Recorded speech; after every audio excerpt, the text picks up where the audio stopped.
South ఆఫ్రికాతో జరుగుతున్న రెండో వన్డేలో మన ఇండియా 4 వికెట్ల తేడాతో ఓడిపోయింది. ఇది మనం గెలవాల్సిన మ్యాచ్, కానీ మన బౌలింగ్ ఫీల్డింగ్ లో తప్పులు చేయడం వల్ల ఓడిపోవాల్సి వచ్చింది. లేదంటే టీమిండియా ఖచ్చితంగా గెలిచి ఉండేది. But anyway, south Africa batsmen కూడా క్రెడిట్ ఇవ్వాలి, ఎస్పెషల్లీ ఎడెన్ మాక్రమ్ కి. తన కెరీర్ లో మొదటి 100 కొట్టాడు ఇండియా పైన. మెయిన్లీ అంత పెద్ద టార్గెట్ తన ముందున్నా కూడా చాలా సింపుల్ గా సెంచరీ కొట్టేసి తన టీం గెలవడంలో ముఖ్య పాత్ర పోషించాడు. అతనికి తోడుగా మాథ్యూ బ్రిడ్జ్ కి అండ్ డివాల్ బ్రేవిస్ చెరకు 50 కొట్టడంతో వాళ్ళకి టార్గెట్ ఇంకా సింపుల్ అయిపోయింది. అయితే ఈ మ్యాచ్ లో కూడా మన టీమిండియా మళ్ళీ టాస్ ఓడిపోయింది. ఏకంగా ఇది 20 సార్లు ఓడిపోయింది. ఇలాంటి రికార్డ్ ఏ టీం మీద కూడా ఉండదు. అయితే ఈ మ్యాచ్ లో కూడా సేమ్ ప్లేయింగ్ లెవెన్ తో వచ్చింది టీమిండియా. అయితే గంభీర్ కోచింగ్ వచ్చిన తర్వాత అసలు సేమ్ ప్లేయింగ్ లెవెన్ లో ఎప్పుడు ఆడలేదు. ఇన్ఫాక్ట్ మ్యాచ్ ఓడిపోయినా గెలిచినా కూడా ప్లేయింగ్ లెవెన్ ఖచ్చితంగా చేంజ్ చేస్తూనే ఉండేవారు. కానీ ఈ మ్యాచ్ లో మాత్రం సేమ్ ప్లేయింగ్ లెవెన్ తో వచ్చారు. కానీ సౌత్ ఆఫ్రికా టీంలో మాత్రం 2 మార్పులు జరిగాయి.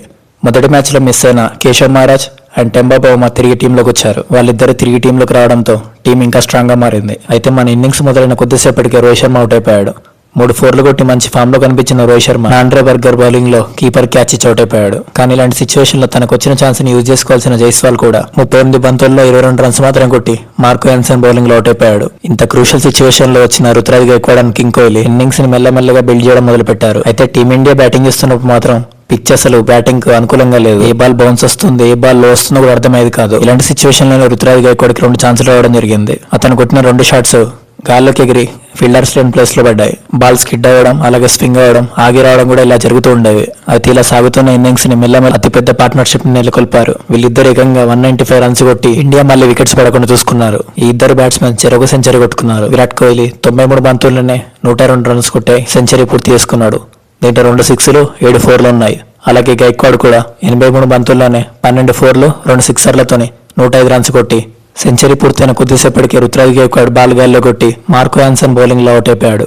అలాగే విరాట్ కోహ్లీ సెంచరీ పూర్తయిన తర్వాత లుంగి ఇంగిడి బౌలింగ్ లో అవుట్ అయిపోయాడు. వీళ్ళిద్దరు సెంచరీలో 100+ స్ట్రైక్ రేట్ తోనే వచ్చాయి. అలాగే కెప్టెన్ రాహుల్ కూడా 43 బాల్లలోనే 2 6లు 6 4లతోనే 66 రన్స్ కొట్టి నాటౌట్గా నిలిచాడు. అయితే వాషింగ్టన్ సుందర్ 8 బాల్లాడి ఒకే రన్ కొట్టి రన్అట్ అయిపోయాడు. చివరిలో వచ్చిన జడేజా 24 రన్స్ కొట్టి నాట్అవుట్ గా నిలిచాడు. టీమిండియా ఏకంగా 359 టార్గెట్ పెట్టింది సౌత్ ఆఫ్రికా ముందు. ఇంత పెద్ద టార్గెట్ ఉన్నా కూడా మన బౌలర్లు ఇనిషియల్ గా బాగానే సౌత్ ఆఫ్రికా ఇన్నింగ్స్ స్టార్ట్ అయిన కొద్దిసేపటికే హర్షదీప్ సింగ్ క్వింటన్ డికాక్ నోట్ చేశాడు.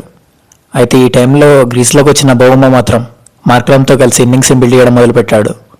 ఈ క్రమంలోనే 48 బంతుల్లో 46 రన్స్ కొట్టిన Temba Bavuma Prasidh Krishna bowling లో అవుట్ అయిపోయాడు. కానీ మార్క్రమ్ మాత్రం మాథ్యూ బ్రిడ్జ్ కి తోని కలిసి పెద్ద పార్ట్నర్షిప్ మొదలుపెట్టాడు.